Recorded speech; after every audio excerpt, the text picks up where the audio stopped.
this thing phrased up. Hey, buddy, this is Rick.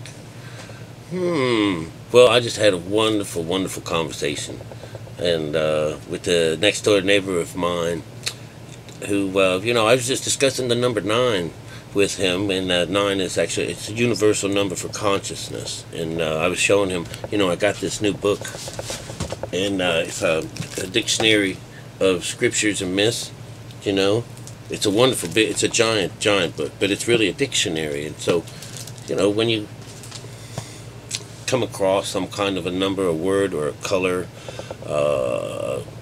frankincense and myrrh, you look it up, and someone spent an entire lifetime devoted to unraveling some of the mysteries of these mystical words and this hieroglyphic communicating skills, where the Bible is actually built in some kind of a symbolic language, and it's just interesting that perhaps maybe our psyche just wasn't able to really take on the ideas of atoms and quantum sciences and stuff like that, and talking about the energies within the body, that they would write these things in such a way that perhaps someday someone would understand them. Or perhaps it was such common knowledge at this time, and it became under fire, that it had to be hidden in a way that it couldn't be detected by those people that would be considered without. Jesus would say that for those people that are without, they're not worthy of the word. And this is when they were talking about, hey, why you tell us the truth, so to speak, and you tell them parables, and it seems as if the only way that the Christian can read anything is by the parable. And it says, well, Jesus spoke in parables. Well, that means he's spoken a code. But anyways, he's telling me that his everything in his life has been adding up to 9 a lot. And I said, that's great. And he says, well, what does that mean? And he says, well, it means this is his last time he has to do it.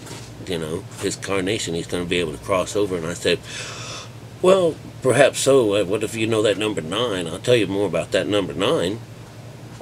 About your consciousness. He was talking about, well, something about eating food and eating fish food and stuff like that. And I said, so I give him the idea of, Jesus teaching people how to fish, and by telling them to toss their nets over to the right side of the boat to get some fish, and they get 153 fish. That's 9. That's a 9 with the right hand reference, which is pretty good. So he's starting to understand, and he's a pretty thick-headed dude. Oh, God. But anyways, he's a good friend of mine. And because he's so thick-headed, it's kind of fun to play and to whittle some of these things into him. Because he's got all this. I said, if you looked at this Jesus coming, you got hell down here, and you've got, Jesus up here, and this explosion in your mind. I said, that's an outside version versus, an inside version. And he said, well, I can understand the inside version, But then when I started telling him about it, he says, well, I go up and I talk to Father all the time. Well, it's Mother and Father. And so I introduced to him, I said, do you want to go to the right hand of the Father? That's your aim. And it's kind of a play, and a lot of people don't necessarily add this in here, but I'm not afraid. And I'm going to tell you, you want to go to sit on her lap. It's like the story. It'd be like, Mary and Joseph and the little baby. If you ever saw the symbology between that, it's the joining of the right and left sides of the mind that bring on this beautiful thing, this power of love, the light. And he says, who is she? Where does she come in? And I said, well, in the Bible, she winds up being Jerusalem, which is above. Not Jerusalem, which is below, which is in bondage. That's the real side. In duality, she winds up being Jerusalem, which is above, which is the mother of us all. And so there's our mother reference, aside from many, many, many other symbolic references to the female side. But wife means spirit. So anyways, there's many other ways to talk about it. And, he kept saying he was going up to the Father, and I said, well, you can intercourse with yourself all you want. This is the homosexual in the text. That's male mind to like your male mind. You can intercourse like this all the time. This is what they're talking about, and they mentioned that. But on the other side, if you were to go through her, she'll be like, hey, you're missing it. You can get to him better if you come to me. And when you come to me, then we all have a great conversation, because then we all one. But right now you're just intercoursing with yourself. And you have to hook up to her and then bring this power to life, And that's that child. It doesn't negate Jesus in any way, because he becomes the way, and the way is written within us, and that way becomes the Kundalini system, the energy. He's the Christos. He could be very much, even with the idea of the oil that lights the lamp. We have to have plenty of him in there. Plus, he's the testator. He's this 33, this number from bottom of us to the back of our neck, to this steps. It's all very symbolic. He's us. He is you and me.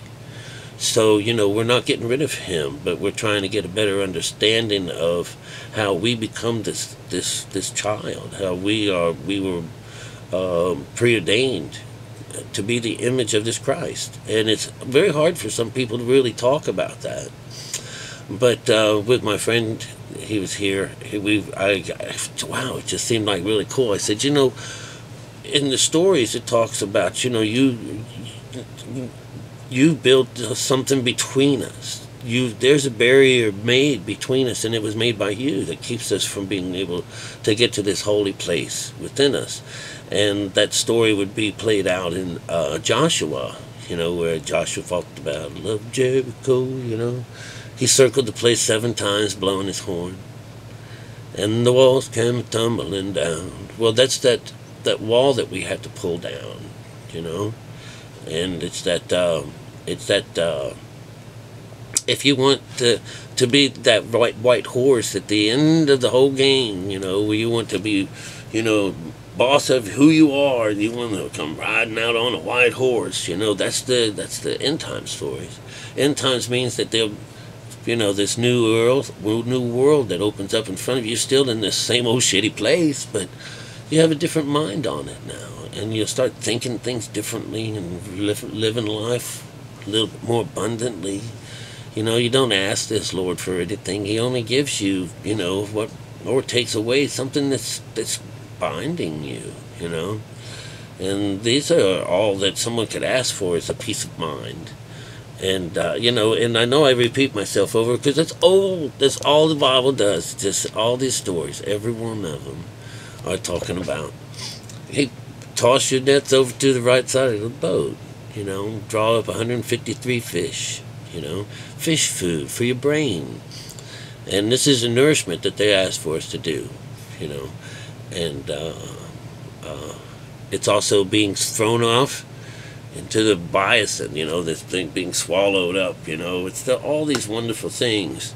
And all I can keep doing is, I don't know, to make fun of the Christians, is going to get me very far. But, I can make these references as far as, like, what is symbolism, and, and I can start reading out, when people don't understand these dark sayings, and there's some pretty dark things, oh, I don't know about this, but, it's symbolic, and if you have a question, now that I got this nice book here, I can help answer some questions that I didn't know about. But I can hear things, I've tuned my ear to things, so I'm not one of those people that are without. But there would people maybe in the future that would want to kill me because I contain this kind of information, and they don't want it, because, it shows it's pretty much rigged right now for this, for our lower conscious to literally just have a great time and prosper, to the point of they're bringing him out on TV. He's a star in shows and everything like that. He's like everybody's best friend. Well, in the science of everything, he is our best friend. He's our neighbor, and we always have to like him. We have to love him, and it's kind of strange, but in order to, tame him, we have to go clean up every now and then. That's why we have to trick him, And people in their right mind can figure out a way to do it, because they make it a part of their life to keep clean inside and out. And that's frankincense and myrrh. I've found all that stuff out. So Don't be afraid to go up there and sit at the right hand of the Father. Sit in your mom's lap is what it is, you know. And that child will be born, that Israel coming together, you know, and losing that barrier between you and this holy place and this cosmic energy that just seems to know what you are. We are a part of it. So recognize it and turn those angels of light into messenger particles. And get the message. Get the message. I love you, and best to you guys. And happy 4th, or happy April.